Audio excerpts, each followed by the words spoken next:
Hello, everyone, and happy Veterans Day. Thank you for joining us today for our monthly public meeting at Los Angeles NORML. We have a very special program for you today where we're going to discuss veterans and cannabis as a medicine. Today, we're going to start our program with our Director of Health and Wellness, Elizabeth Mack.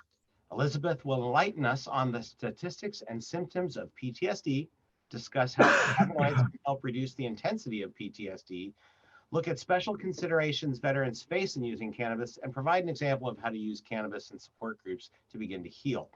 This will help us to have a baseline for our discussion today. Next, Los Angeles NORML's Director of Veteran Affairs and the founder of the Veterans Cannabis Coalition, Eric Gopel, will lead a discussion about California's Senate Bill SB 34 and its implementation in California. So we are very, very excited to welcome some very special guests today and some dear friends of mine for today's discussion with Eric. I'm just going to briefly let you know who they are, and then Eric will go into a little bit more of a description about them. But we're pleased to welcome Shelley Mckay. She's a health and wellness educator from Cannabis Works, an amazing dispensary and a center of education in Santa Ana, California. Joshua LaCroix is a patient advocate and manager of Compassionate Healing. Gabriel Suarez is the commander of American Legion Post 397, a nonprofit organization of veterans helping veterans that was established in 1931. So before we get started with our educational portion of the show, I would like to ask everybody to mute their microphones if you haven't. I'd like to recognize the team here at Los Angeles NORML that's responsible for everything that we do. I'd also like to let you know the Los Angeles NORML is an all-volunteer organization. So it's important to remember that these people are all volunteering their time to push forward with the much needed reform to our cannabis laws in Los Angeles, California, and at the national level. They're here working for our community, and so we really appreciate your supporting us back. Our team consists of the legendary Bruce Margolin, who founded Los Angeles NORML in 1973 and is our director emeritus. Elizabeth Mack, registered nurse, is our director of health and wellness. Sharon Sperber is our Director of Membership and Growth. Hirsch Jane is our Director of Government Affairs. Brett Mackhomer is our Director of Technology. Nicholas Costelli is our Director of Communications. Eric Gopel is our Director of Veterans Affairs. And Dr. Swathi Varanasi is our Director of Medicine. My name is Ian Rassman, and I'm the Executive Director here at Los Angeles NORML, and your truly very grateful host for today. So having said all that, I'd like to turn things over to Elizabeth here and receive some education from you. So Elizabeth, please take it away. Okay, thank you, Ian. All right, so we're going to go through some slides here. And let me just do my slideshow deal. Okay, so I've been doing a monthly show here we call the Medical Minutes, and today's Veterans Edition is PTSD and cannabis. So when we talk about veterans and PTSD, we have to talk about the prevalence. About 20% of American veterans struggle with PTSD. It varies over when people were serving, but that's about the average. And tragically, about 22 veterans are still ending their lives every day. PTSD consists of structural changes with neuroinflammation, changing the shape and structure of some of the brain functions, which then trigger symptoms. Symptoms can include flashbacks, fear, anxiety, intrusive memories, hyperarousal, shame, anger, guilt, difficulty sleeping and insomnia, nightmares, depression, lack of joy in life, what we call anhedonia. And then that cycles through trauma and mistrust in broken families. And some families have actually gone through PTSD trauma for eons, even without combat. But and then years of injuries snowball chronic pain. So patients can struggle with all of these things. And what do we do in traditional medicine? Medications, right? So drugs include benzodiazepines like Xanax and Ativan, sedatives, antidepressants, Zoloft, Paxil, Prozac, Wellbutrin, all of those kinds of meds, antipsychotics, clozapam, Risperdal, Seroquel, things like that, that give people a lot of side effects. And then, of course, opioids for pain. So we call these RX cocktails, and they might numb things, but they don't fix anything. So how can cannabinoids help PTSD? When we think about this, we can see that the endocannabinoid system plays a central role in regulating fear, stress, and anxiety. And it does this by activating CB1 receptors. And the preclinical research tells us that activating these receptors in the brain centers can reduce the fear-related behavior, anxiety, and the stress response. How THC works is that it can directly activate CB1 receptors in the brain to quiet the amygdala, our fear centers and anxiety, and the hippocampus, our memory centers where we're storing everything.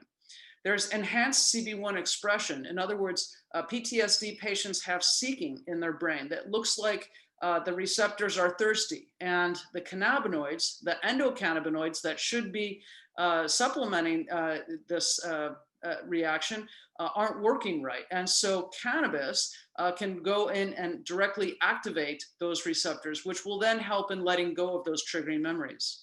CBD can overall reduce anxiety and depression by activating serotonin receptors, our 5-HT.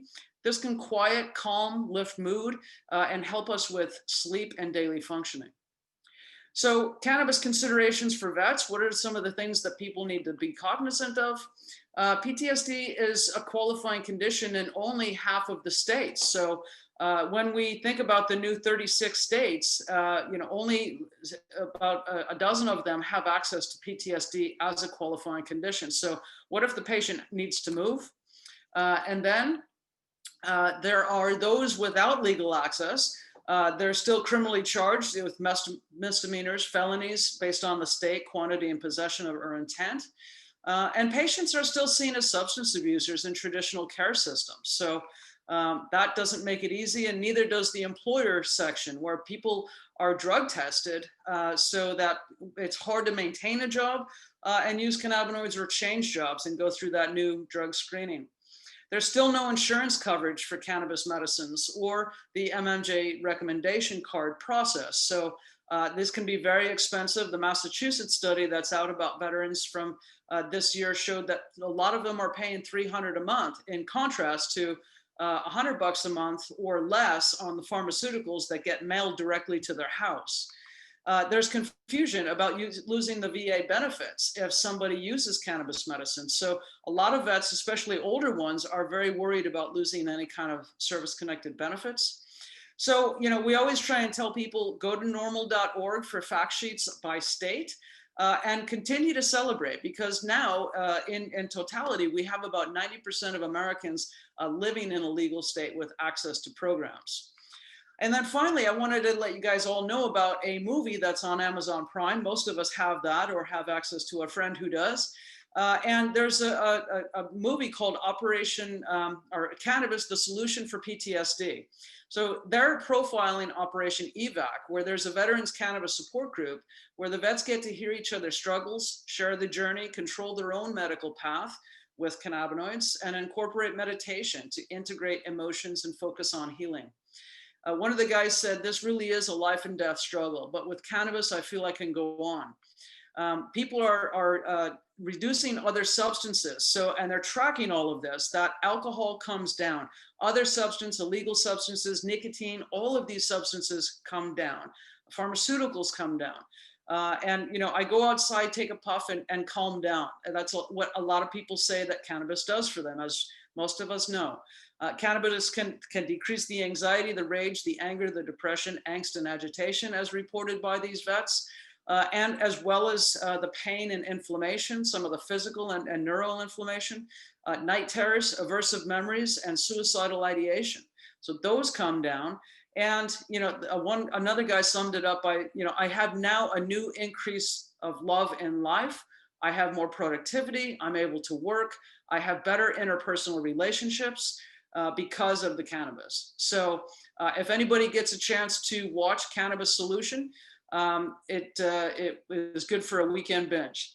Okay, so that's it for my medical minutes. We can discuss all of this going forward in our show, and I will stop sharing and toss this back to Ian.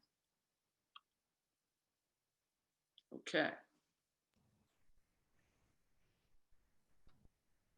All good? Yeah, I think so. Am I back on? All right. Yes. Yes. Elizabeth, Awesome, as always. Thank you so much for that great education today. So now that we have a baseline of understanding cannabis as a medicine, I'd like to introduce you all to Eric Gopel, our Director of Veterans Affairs and the founder of the Veterans Cannabis Coalition. Eric, would you be so kind as to let us know what we're going to be talking about here today, and please introduce us to your guests. Yes, thank you, Ian, and thank you, Elizabeth, for giving that great overview of, some of the, particularly as cannabis use relates to PTSD, which is one of the bigger issues that veterans experience as far as service-connected disorders and illnesses. So thank you, everyone, for joining us today. I'd like to adjust my camera a little bit and then introduce you to my guests who have been working with me and all of us obviously working together in Southern California to try to establish compassionate donation programs. Our first guest is Shelley Mckay, who's an owner and the health and wellness educator, at Cannabis Works, which is a dispensary in Santa Ana in Orange County. Our next guest is Joshua LaCroix, who's a patient advocate, a double lung transplantee, and someone who has, I think, come an amazing way using cannabis as a medicine, and is a testament to its power. And our other guest is Karen and Gabriel Suarez, who are the who are essentially co-run the American Legion Post 397 in Monterey Park. The American Legion is the country's second oldest veteran association, and also its largest, with over 2 million members and like 11,000 posts all over the country. And it has become a the host for the last couple of years of a patient peer support group that has met regularly there, currently called Compassionate Healing, which Joshua, Gabriel, Karen, and Janan, who's another advocate and advocate for cannabis medicine, all basically help sustain. And one of the things that I've tried to do in my role with LA NORML has been figure out a way that we can pool some of the resources that are available in the community, so that we can take compassionate healing and continue to expand the kind of services and its ability to provide free cannabis to patients in need. But let's first start off with Shelley. Shelley is essentially our partner, our work in Santa Ana, where we organized and helped start one of the first SB 34 donation programs in the state, and currently the only one that is operating that, to our knowledge, in Orange County. Since its inception back in March, when SB 34 went into effect, we've helped distribute more than tens of thousands of dollars in cannabis medicine to dozens of veteran patients, and we continue to expand the number of patients that we reach every month. Now, Shelley, you're an owner. You're a member of the industry and obviously an ally of patients, and clearly believe in compassion as a guiding ethos in the industry. So, would you like to say a little bit about Cannabis Works and why participating and helping be such an essential part of an SB 34 program is so important to you? Sure. Thank you for having me, and happy Veterans Day, and thank you for your service. So I'm Shelley, and I'm a co-founder and cannabis educator here at Cannabis Works Dispensary in Santa Ana. And we've been consulting and educating clients about cannabis for quite a few years now, and I truly have witnessed the healing aspect of the cannabis plant, not only personally, but with hundreds of people that we've worked with. And so I entered the cannabis space primarily out of compassion and the goal of helping others. I had a friend who was diagnosed with esophageal cancer, and by use of Rick Simpson oil, that was my first exposure to this concentrated oil. And I saw that it greatly reduced his suffering and did prolong his life. So when our team decided to open Cannabis Works,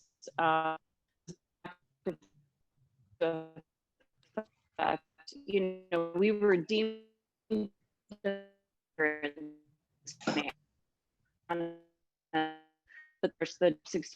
we opened to that we wanted to keep forward. We saw that cannabis is a powerful plant, and it can be used also not we here at Cannabis Works, we want to destigmatize the plant and also educate people to make an informed decision about what they're even looking to use cannabis for. What are these cannabinoids? We want to help educate the community. So, SB 34, when the, sadly, state, we were the first state. We made history in 1996 when we, adopted Proposition T, which allowed for compassionate cannabis and whistle. They were true visionaries and incredible activists during the AIDS crisis. And with the help of Brownie Mary and Dr. Don Abrams in that community, they really brought about a lot of healing to this community. And so as a compassionate state, we had it as medicine since 1996. So Prop 64 was enacted. It did away with that donation if we wanted to, and which was, it's an atrocity. And so when SB 34 was signed last October, about a year ago, we knew that we wanted to be part of that. And, we've been working with Eric and the veterans through Veterans County Coalition, and we hosted educational events here. And so we wanted to continue with that, event. Well, of course, now with COVID, we can't really have like the events like we had in our wellness space to educate. But, we know we wanted to start it here. And so that's what we did. March 1st, we held our first event with the help of Eric and the other support groups. And we had a great response that day. And it was quite nice to be able to provide free, compassionate cannabis to the group.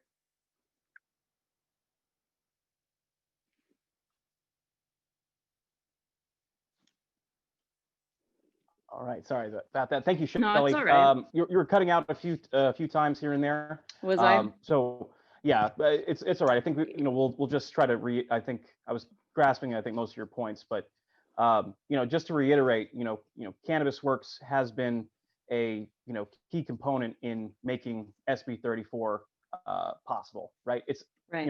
It's essentially just the law, right? Until someone in the industry steps forward and says, yes, I'm willing to take on this admin, this bookkeeping, this labor time, that's required to properly manage this kind of program and make sure that all the I's are dotted and the T's are crossed, and the BCC is all is fine with everything. Right. And it's not, of course, it's not a huge amount of time and labor, but it is it's not nothing, and without that, like, none of this works. And so I just want to say again, thank you for for being a partner in this, because I think what we're working on here, with some labor and some luck, I think was going to be a good model for the rest of the industry, as far as like how easy it relatively is to participate in something like this. Right. But I want to kick it over now to Josh, because Shelley was talking about FSO and how she got into the industry, partly as a result of seeing the efficacy of FSO or RSO, Rick Simpson oil, or full spectrum oil, depending on how you like to call it. Josh definitely knows a little bit about FSO. So I'd definitely like to throw it over to Josh LaCroix, patient advocate. If you wouldn't mind sharing some of your story and why you're focused on on working and sustaining a group like Compassionate Healing. Wow. Okay. So my story started, in 2012, really. I was pitching a baseball game, and it started raining, and the other coach wouldn't concede, so I ended up playing in the rain. That night I went into respiratory failure, and it was kind of out of the blue. I had no idea I had any illness or anything like that. So it would take another year to 2013 to even be diagnosed with alpha-1. which is super rare. Only less than 100,000 people have it. So they sent me to California to get a lung transplant, and I went to Stanford first, and Stanford turned me down because I had cannabis in my system. They were ready to list me and everything. And the last thing was, they found cannabis in my blood. And so I was off the list. They wanted to send me home. I almost gave up, but I knew if I went home, I was dead, I had 18% use of my lungs and I wasn't willing to quit.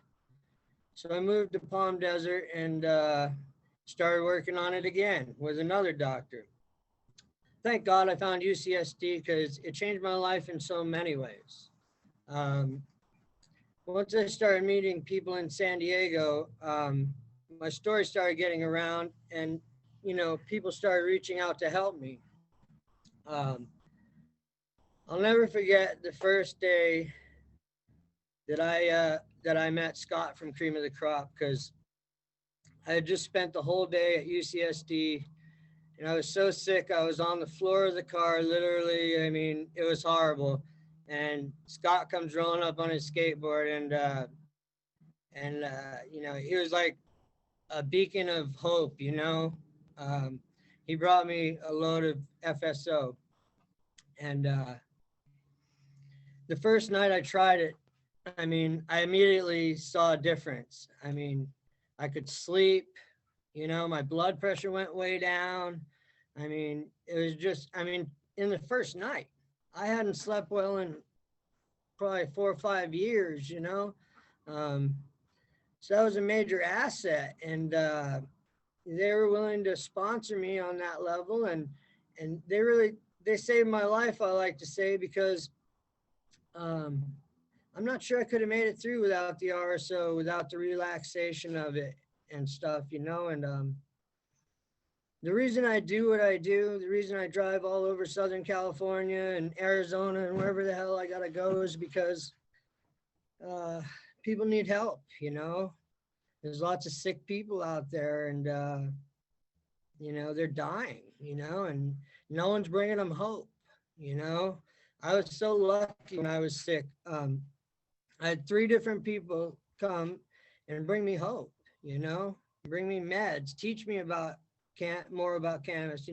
I grew all my life in Hawaii, so I knew a little bit, but I didn't know a lot of this market's totally different. So when I came here, the wax and all this stuff, so I had to learn a lot of things.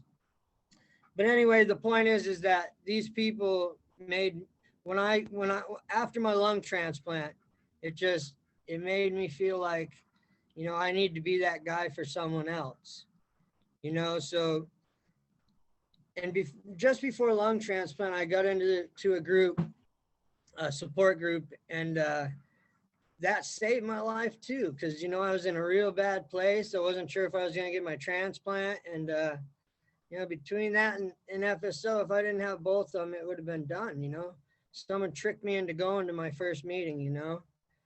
Told me it was a sesh. And I went and I just lost my shit But it was the best thing that could have happened. I learned a lot, I learned that there's people out there who want to support you and want to help you. And that changed my life too, So now I got these 2 passions, FSO and, so many passions, but FSO, and helping people and, it just became my life. And that's, I've spent the last 3 years and that's all I've done since I had my double lung transplant. Actually, 2/24/2018, I had a double lung transplant. It was high risk organs, it was, it was a big stretch, to do that. But the whole way through, and this is where it gets important, okay? I was the first legal cannabis patient to have a lung transplant, a double lung transplant, and actually I think it paved the way sort of because I've heard of someone in Arizona now and so I think that minds are changing at least, because people are dying every day who need a transplant and have cannabis in their system. And it's just, it's cannabis. It's our medicine, and like people don't understand. There's people out there suffering, who don't have access to cannabis. Prop 64, I hate to say, but the illegal market saved a lot of people. The illegal market gave a crap about people, and worked really hard to help and stuff. So once it changed over, I mean, I understand no one could help anymore, and the dispensaries had their arms tied, um, so yeah, I mean, and then as far as my group, like I said, the first support group I went to changed my life. So I ran a number of them for 2 years or something. And then we dissolved that group and we started Compassionate Healing, which is a totally different thing. And it's about a group, a village, bringing their resources together to help people, to care, to listen to veterans who want to tell their story, who want to cry, who want to walk away, but you can see in their eyes they want to stay, and you got to try and get them to stay, and it's heartbreaking sometimes. But the lack of access is the most heartbreaking thing to me. So anyway, as I said, there was 6 other individuals that helped me start this group, and then Eric and Megan came on after that, and I mean, so Karen and Gabe, Janan, Alex, who so Alex was one of my patients. He had stage 4 colon cancer, and he was dying. I mean, since I met him a year ago, and we just lost him recently, and meeting him did a lot for me too, as far as starting this new group. He started our mission statement, which is, he wrote it. I mean, a community of caring individuals who seek healing through the plant. And I mean, isn't that what we're all out for? But it's so much more than that, The group is a place where anyone can have a floor to shake it off, and know someone cares, and teach them a little bit about cannabis, because it's about education too, I don't want to ramble on here. Sorry, Eric. No, you're fine. Thank you, Josh. I think you touched on a ton of stuff. Yeah. I mean, both, your journey as a patient, being one of the, like the first cannabis patient to, go through a double lung transplant. And, we've known each other for a couple of years now. So I know a little bit more about your case. Yeah. And I think you've spoken to it, like you were, when you were ready, right? You were taking FSO in the run up to getting your transplant, right? Mm-hmm. And when the time for the transplant came, what did the doctors tell you about your condition relative to other patients like you? Oh, that's the other thing. I've been an A++ patient ever since the beginning. I've always done better than all the other patients who came before me. Just recently, we had another high, which was, there's a lot before this, but recently we had another high, which was, my air is still increasing. My lung capacity is still increasing after 2.8, I mean, almost 3 years now. Okay. And they say that's unheard of. Usually that stops at 90 days, and I'm still gaining every day. I just blew harder than I've ever blown, and they're blown away. They can't figure out why. Can't figure out why, right? What's the difference here? Whenever I'm having kidney problems, it usually helps me clean up my kidneys, so I'm back on heavy doses now for my kidneys. And, so leading up to it, though, before that, I beat medication-induced diabetes with cannabis. I dropped about 12 medications because of cannabis.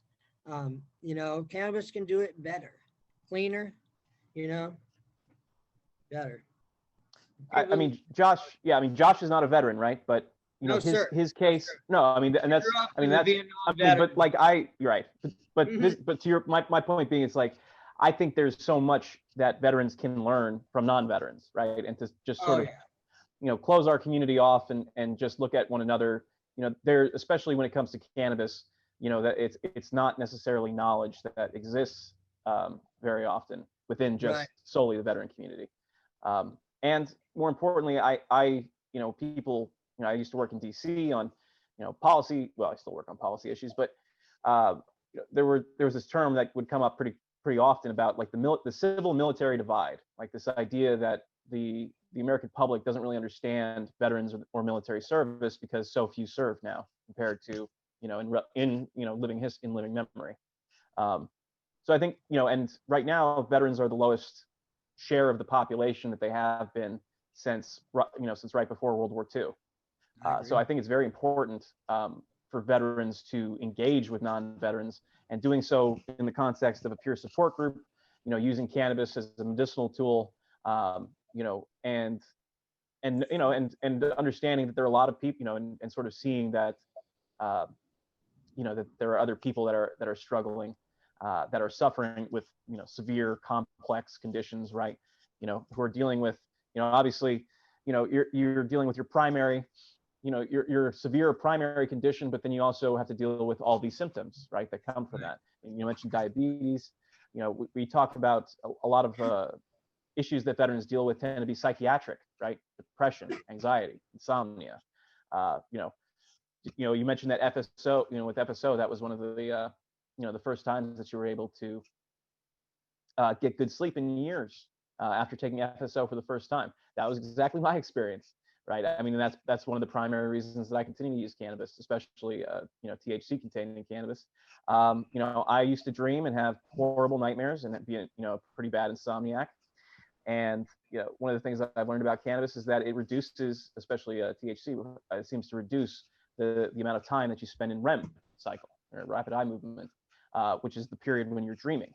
And it increases the amount of time. So it decreases the amount of time you dream and increases the amount of time you're in your more restive, slow wave sleep cycle, which, hey, works for me, right? No nightmares. I can finally sleep more than 4 to 5 hours, at a time, and and I think anyone who's a patient or anyone just lived a human experience understands how important sleep is to everything, right? If you're not sleeping well, how are you ever going to get healthy or get a handle on any of the other issues that you're being challenged with? So so we all know each other and have worked together, and a big part of the work that we've done together has been the Post 397, American Legion Post 397 Monterey Park, which has provided a consistent place for veterans and non-veterans to meet and to share cannabis as a medicine, to share their stories and their struggles together.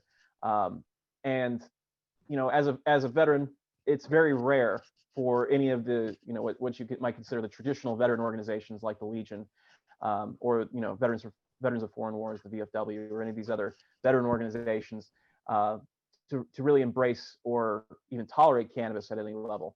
So it's been very I think people don't quite understand how important it has been for Gabriel and Karen, who run Post 397, to step up and make their space available and to be open to this stuff happening. And I know Gabriel can't join us today, but Karen, I'd love for you to share a little bit about to a little bit of Gabriel's journey and what his experience with cannabis, and what you've seen as his spouse, and in how cannabis has sort of impacted his health and everything else, and and why is this group so important to you? So where do I even start with this? First of all, happy Veterans Day to all you vets that are online. My gratitude to you.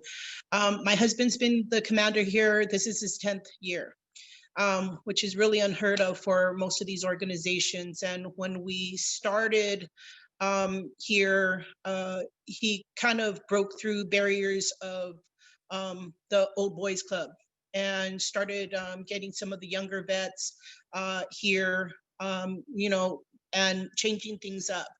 And At that point, mentally and physically, he was okay. About 3 years ago, his health started declining. And I was that person that always said, I'm never going to be married to a pothead. And we had a CBD fair 1 year, about three and a half years ago. And I was sitting there like this, and still my head is, you know, like everybody else, we need to get educated. And I sat in the back of the room, and Mary Jane University was here. And I sat there and I listened. And as I was listening to everything that was being said, I could feel my body start relaxing and realizing my husband needs this. This is not something that's a game or a joke, and he needs to. This is truly medicine. The breakdown of it, the medical aspect of it. It was very difficult as a wife to think, you know, it's weed. What is it going to do? But in the last 3 years, I've been able to educate myself. My husband has PTSD. He has severe degenerative back issues. There's some days like today where he'll do too much one day and he'll go down the next. And I have noticed that cannabis has helped him tremendously. Just like a lot of other vets, our biggest issue is the cost.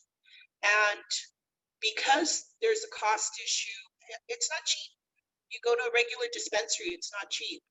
And I can't foresee any veteran that is on a budget to be able to get this medicine on a regular basis. And that's why it's one of my hopes and passions is that anybody that needs it medicinally is able to get it. And if we could facilitate that by having the post be that common ground, then so be it. So as Josh said, we did have another organization here, and it didn't work out, so we changed it up a bit, and it's amazing. The changes are amazing. The blessings that are coming. And you want to lean forward a little bit more, Karen? Sorry, you're breaking up a little bit. Yeah. Oh, sorry. So right. I'm sorry, Roxy's here. No, you're fine.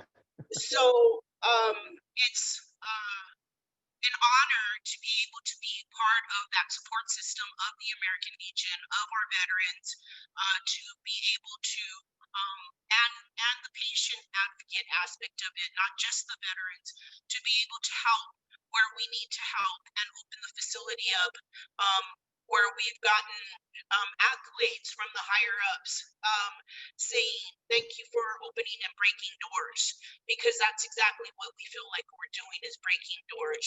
Yes, excuse Roxy. So an important part of Vet Arsenal is a service dog. Yes, that's right. So that's in a nutshell the aspect of our American Legion. This post has been here since 1931.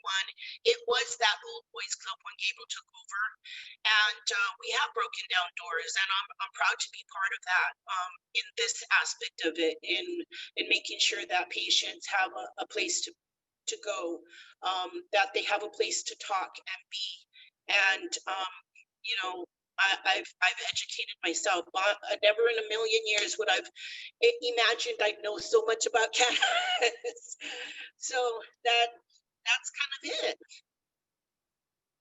Thank you so much, Karen. Sorry, am I working around on my phone here? Excuse me. Right. Sorry about that. I had to switch off. Oh, okay. So thank you so much, Karen, for sharing all that. And I mean, I think, as we sort of wrap up here, everyone here, Shelley, Josh, Karen, and Gabe, Janan, they're all doing something very important and something that has not really been done before. We have not really seen anywhere in this country any kind of organized legal cannabis donation program or system like what we're attempting to establish with SB 34. To my knowledge, there has been no other veteran veteran post of any kind that's ever hosted, let alone for 2 years now. A peer support group that openly uses and talks about cannabis and uses cannabis as a tool and as a medicinal tool. And Josh, I mean, just his lived experience, right? It's I mean, the sort of disconnect between like, hey, why is this patient who's using concentrated cannabis oil doing so much better than all these other patients that are not, right? Me, that seems like a pretty easy association to make. But you're a case study of one. But I mean, this is the kind of thing that what we understand as far as the power of cannabis as a medicine. I agree. Yeah. So I mean, and this so this is and whether Shelley's not a veteran, Karen's a spouse, Josh isn't a veteran, but Gabriel is, and this is not something, this is not a community that really prizes essentially veteran status above all. I think it's much more important to focus on the sort of the connections that we already have, and most importantly, connections that we have through cannabis, which I think are probably more powerful at this point than even the sort of esprit core of military service. Because for me personally, this has become my second service, and certainly this is going to be far more impactful and important and beneficial to the world than anything I did in the military. And I know I'm not alone, in the veteran community in feeling something along those lines, and that we're why do veterans die at such high rates of suicide and overdose? Well, I mean, we have a good idea, right?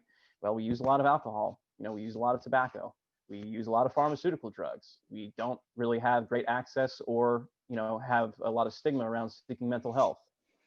We are often isolated, and largely we isolate ourselves often as a result of our trauma. And whether that trauma is coming from combat, or witnessing an accident, or being involved in an accident in the military, which happen all the time and kill hundreds if not thousands of soldiers throughout the service every year, or something that is at least starting to broach I think public understanding of military trauma, but military sexual trauma, right? And we understand that happens not surprisingly, but it's vastly underreported. It's it can be completely shattering to an individual man or woman, and it happens at equal numbers to men and women. But when you consider that women are about 20% of the military, it happens at that translates to about 5 times the rate that women in the military experience sexual assault or trauma. And again, is there any wonder why women veterans die at such higher rates of suicide than their non-veteran peers? Talk about mental health stigma, and then add sexual assault on top of that, or sexual trauma of any kind on top of that, and then no real resources when it comes to non-drug therapies, and essentially only being able to access pharmaceuticals, not really having anyone to advocate or to try to intervene. I mean, and Josh has had people in his life that intervened, and that he credits with helping save him, right? Like, I think we all have something or someone like that in our lives that stepped in at the right moment when we were at the edge. And for so many veterans, that's cannabis, right? And often it's the person, it's that friend. Sometimes it's not even a particularly close friend, but can just be someone handing them a joint and saying, hey, looks like you need this. And that can be the entry point, right, into a whole new world of understanding both the things that you're dealing with, and then figuring out ways that you can adapt and help and manage it in a way that you can function as a person without being constrained by your illness. So I'll just leave it there for a minute and see if there are any questions before we log off. Let me go over to the chat here.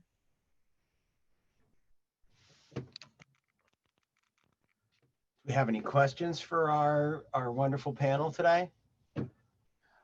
So Richard, about the screening mechanisms for homeless vets. So currently I was just thinking about these the other day. Homeless vets aren't eligible, right? Unless they have an ID, unless they have a doctor's recommendation, they cannot they cannot participate in the SB 34 program. And that goes back to something that we've thought about. Yeah, and please, and basically that's something that I thought about in terms of, how do we reach the most vulnerable? They need a lot of just basic services. One of them being something like just getting IDs, right? Like it's very hard to sort of navigate, especially for getting government, any kind of subsidized or public assistance without that.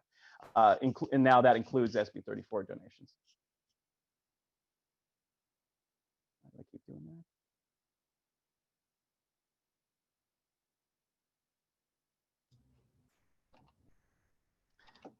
Sorry, I really keep punching the wrong button here. All right, have been any other questions in the chat? Are VA doctors even able to talk to patients or do any research on cannabis? So yes, VA doctors can talk to veterans about cannabis, but they cannot recommend or fill out any kind of paperwork under any kind of state medicinal law.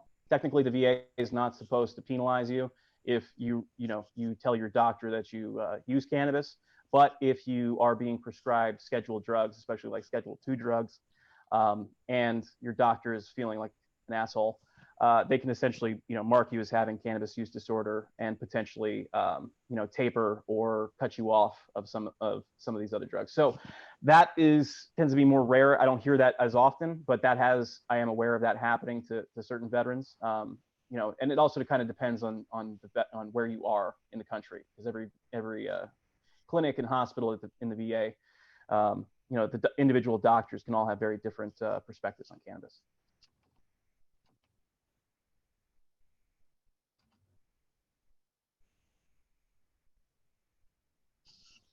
I think we have a question from Joseph Chicas. Yeah. Sorry, What's your take on the next VA admin and potential for increased access?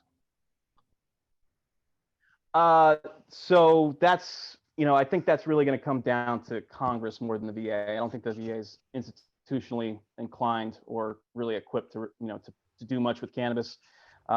They've basically pushed it onto Congress to tell them to do something, and now it's but I actually have a hope that Joe Biden, whose son Beau Biden was a veteran, died of brain cancer related, that he associates with his exposure to toxic exposure in Iraq, and tie that in with cancer moonshot. If there was any sort of slam dunk thing that like help veterans, help cancer patients, it would be descheduling, which they can do as the president. He can administratively deschedule through executive order, and then essentially order the government to robustly investigate cannabis. That is something that Joe Biden as president can do single-handedly. So that's what we're going to be, one of the things that we're going to be pushing along, among many others. But we are coming up to the end here, and I have another engagement right after this. So I would like to thank all of my guests: Joshua LaCroix, patient advocate and manager of Compassionate Healing; Karen and Gabriel Suarez, post commander. And you're not the adjutant, Karen, are you? I'm actually the part of the auxiliary, and so it's a secretary treasurer, if you will, for the last 10 years. Karen and Gabriel Suarez, who run the Post 397 and auxiliary, and Shelley Mckay, owner and educator at Cannabis Works. Thank you so much for your participation and for working together on all this stuff. And I think we've got a lot that we're going to be able to deliver to the community here in the near future. We're going to accomplish a lot. We hope to see you all on Sunday. Yes, right. And real quick, if you are in the LA area and wish to visit Monterey Park, check out at Veterans Canna Coalition for information, or yes, we'll make sure we can post that information. All right. Well, thank you, everyone, and I look forward to seeing you all on the next LA NORML public meeting. And thank you again to Ian. Do you want to mention your event this weekend down at Cannabis Works?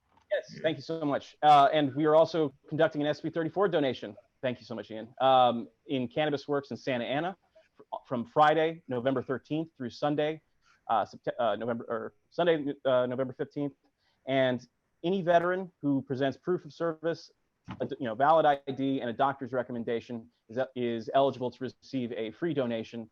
And it's looking like it's going to be a big haul. So I would definitely encourage any veterans in the crowd or anyone who knows veterans and who might be medical patients to participate. Way to go.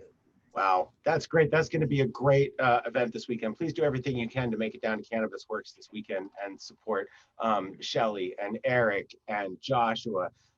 Please do support these people. They're doing amazing work. So Eric, thank you so much for leading that wonderful discussion today. It's really good to understand some of the issues that our veterans are facing in accessing their medicine and to meet some of these good people here that are working on these issues.